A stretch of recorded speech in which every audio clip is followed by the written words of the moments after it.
低くうなるエンジン音。そして次の瞬間、ズドン。胸に響くというより、体全体を包み込むような衝撃。思わず体がビクッとするほどの迫力です。2023年、陸上自衛隊上富良野駐屯地記念行事、模擬戦闘展示で披露されたのが M110 203mm 自走榴弾砲です。空砲射撃であっても、その音と振動に驚いた観客の方も多かったのではないでしょうか。M110 203mm 自走榴弾砲は、アメリカで1960年代に開発された重自走砲です。203ミリという口径は、陸上自衛隊が運用してきた火砲の中でも最大クラス。独特な外観が特徴です。日本では1970年代から配備され、特に北海道の部隊を中心に重要な火力として長年運用されてきました。発射の瞬間、車体が大きく沈み込み、地面が震える。展示射撃であっても203ミリ砲ならではの圧倒的な存在感を放ちます。その迫力は見るだけでなく体で感じるもの。これこそが203ミリ自走榴弾砲が多くの人の記憶に残る理由です。一方で、この203ミリ自走榴弾砲は決して扱いやすい装備ではありませんでした。砲弾は一発およそ100キロ。装填作業の多くは人の手によって行われ、隊員同士の連携が欠かせません。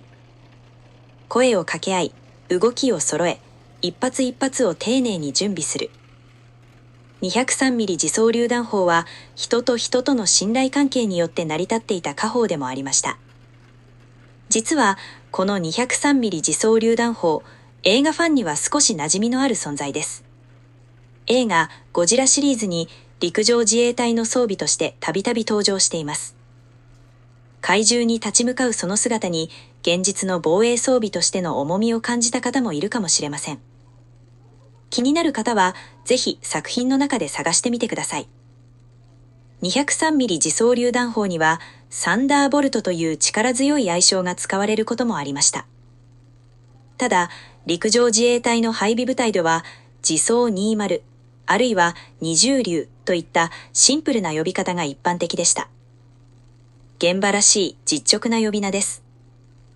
そんな203ミリ自走榴弾砲にもついに終わりの時が訪れます。理由は重要度の低下した装備品の運用停止。制度上の判断とはいえ、長年この装備と向き合ってきた隊員やその姿を見守ってきた人たちにとっては少し寂しく感じられる言葉でもありました。2024年3月20日、第104特化大隊の廃止により203ミリ自走榴弾砲は全社退役。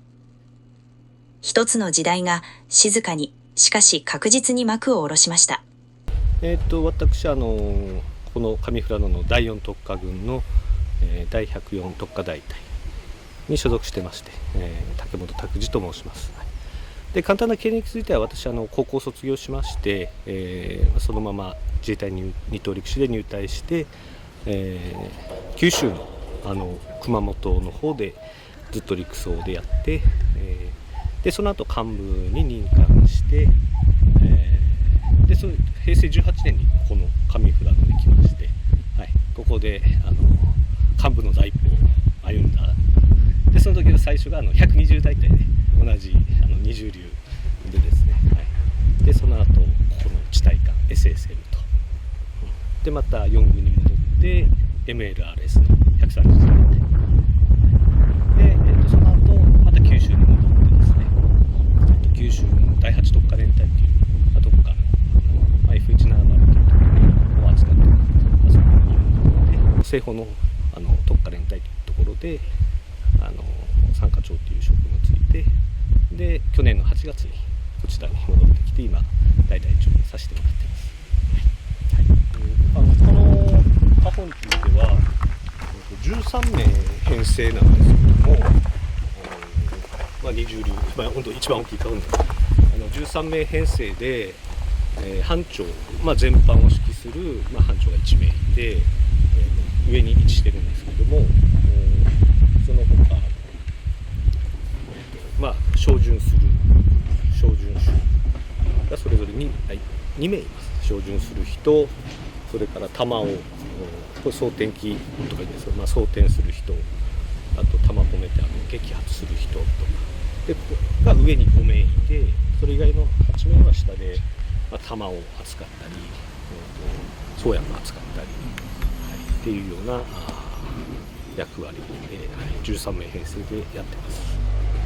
座るところが一部あるんですけども、全員は乗れないです、全員は乗れなくて、5名の乗れるように席はちょっとあるんですけど、それ以外の人は他の ADS という弾薬車も一部ある、それも2名ぐらいなんですけど、他の車に乗車していって、で陣地に行って13名が、で操作するような。二重流の特性はですね、やはり先ほど申しました13名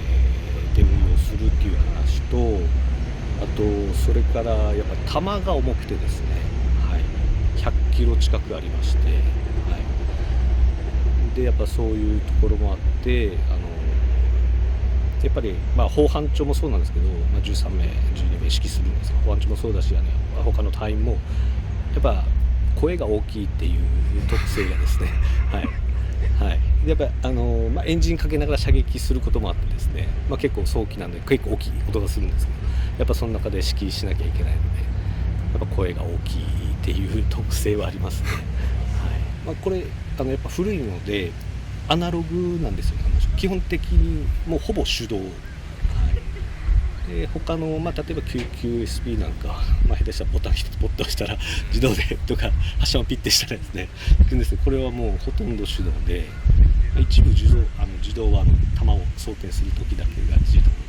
ほとんど手動なので、そういう特性とやっぱそういう手動ならではのやっぱ隊員の連動にやっぱ関係してきますので、そこが面白いところでもありますね。隊員訓練すればするほどやっぱレベルが連動が上がって、やっぱ速度も上がりますし、もちろん精度も関係ありますので、そこが面白かったりとか、その早期車両なのでやっぱ林の中とか、森の中、あまり太い木があるところはあるんですけど、そういうところも行けますので、悪路でもですね、やっぱその敵に隠れて射撃したりとか、そういう面白さがそうですね、やっぱ声が大きくて、やっぱそうやって指揮するところがあるので、やっぱりなんですかね、親分派だと申しますか、やっぱそういう人が多いですね。やっぱ私SSM とか ML とか、いろんなところを言ってたんですけど、やっぱそういう隊員の特性ですね。それはですね、声が大きくてやっぱ指揮して、やっぱ手動な自分でいろいろ操作する分、危険なところもあるんですけど、そういうのもあって、やっぱり親分肌で俺についてこいとか、そういう親分肌的なのは、この二重流ならではの隊員の特性だと思います。本当頼もしいですよね、見てたらですね。本当私も去年来たばっかりなんですけど、廃止が決まって、そういうこういう話とか、いろいろ隊員とかとそういう話すると、やっぱりなんですかね、二重流このまま最後まで定年するまで二重流でいたいだとか、やっぱり寂しいねとか、そういう話はやっぱ結構聞きますね。そうですね、私も、上板する前も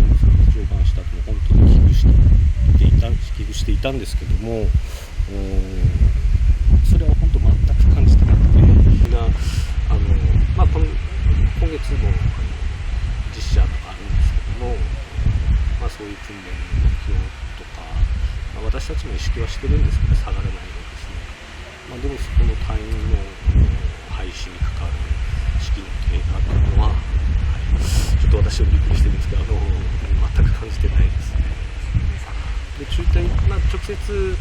隊員たちを直接いろいろ接しているのは中隊長なんですけども、中隊長もちょっと、聞いたりするんですけど、そういう話はありません。やっぱり逆に本当に射撃や先ってあるんですけど、そっちにやる気の方になって、本当に士気旺盛です。嬉しいですね。嬉しいです。二重流がなくなる意味ですね。ここ最近というか、時代の進化、それから技術の進歩で、特化だけじゃないんでしょうけど、そういう技術の進歩等により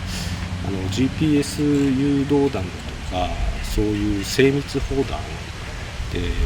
によるピンポイントで制圧するっていうようなことだったりとかで、それから去年の夏に出された防衛の戦略3文書の中にもあったようにスタンドオフ防衛能力にかかるところの機体化ミサイルの能力向上型だとか、あと航空超音速の誘導弾だとか、そういう方向に今特化は進んでいると思ってます。でそれに現れるように野戦特化っていうところの重要性は増しているところなんですけども、その中でこの二重流っていうのは本当大変、歴史の長い特にうちの部隊ですね71年の歴史がありまして、そうですね函館から東とで最終的に来て71年のそういう歴史と本当伝統のある部隊でして、地震と申しますか、そういう古きのその二重流のさっき言った特性ですね、隊員のそういう特性だとかそういうところを踏まえて新しい装備、次の部隊新しい部隊とかでそういう野戦特化精神ですね、先ほどありましたように何名出てきますかとかですね、そういう関東精神だとか最後の1名の単位となってもとかよりそういう本来の特化部隊ですね、そういう精神を、受け継いでいくというか伝統して次の部隊に継承していくというようなそういう意味と申しますか、使命があるのかなというふうに思っています。現在の陸上自衛隊では、より高精度で、より即応性に優れた新しい火砲が主力となっています。時代の流れだと分かってはいます。それでも、この武骨な姿、一発一発に全てを込める運用、ズドンと響く衝撃、そしてそれを支えてきた人と人との連携、203ミリ自走榴弾砲が残したものは決して小さくありません。もう現役の姿を見ることはできませんが、映像と記憶の中では今も確かに生き続けています。ぜひその迫力と歴史を感じながら最後の勇姿を見ていただきました。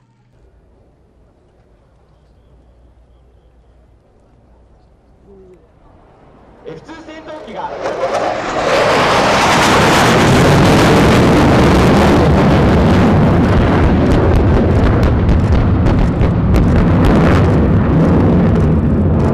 いて特化火力についてご覧いただきます。右手から特化部隊が侵入してきました。まず指揮官車が先行して侵入し、誘導員が射撃位置に火砲を誘導します。特化部隊とは火砲とロケットおよびミサイルを装備する部隊で、主に敵の地上部隊に対する骨幹火力として敵の上陸部隊、集結部隊、砲兵部隊などに対する火力戦闘および味方の普通科部隊、戦車部隊の戦闘を容易にするための火力支援を行います。特化部隊は広い地域に展開し、火力を集中して敵部隊や施設などを一瞬のうちに制圧することができます。陣地侵入の様子をご覧ください。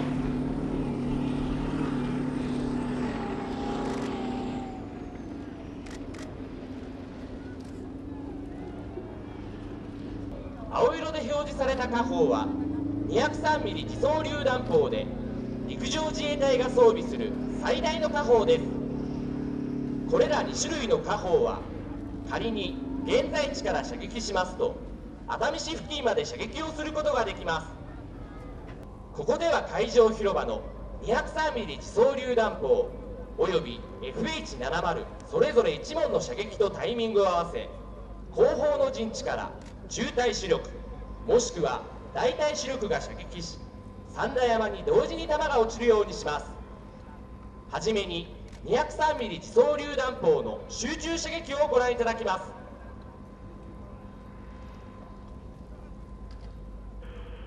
飛行20流レッド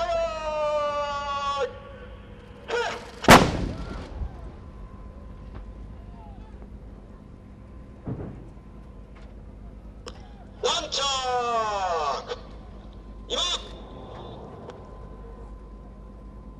それでは最後に米火射撃により三田山上空に富士山の形を描くという非常に難易度の高い射撃をご覧いただきます。この射撃は21門すべての火砲弾薬の操作に100分の1秒の精度が要求されます。こちら FDC 大 TOT 富士発動。 TOT20 秒前。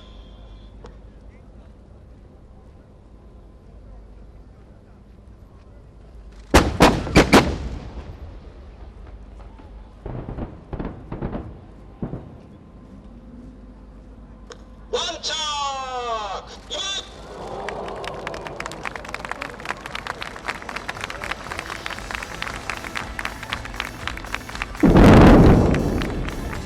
今日の動画が良かったらチャンネル登録と高評価をお願いします。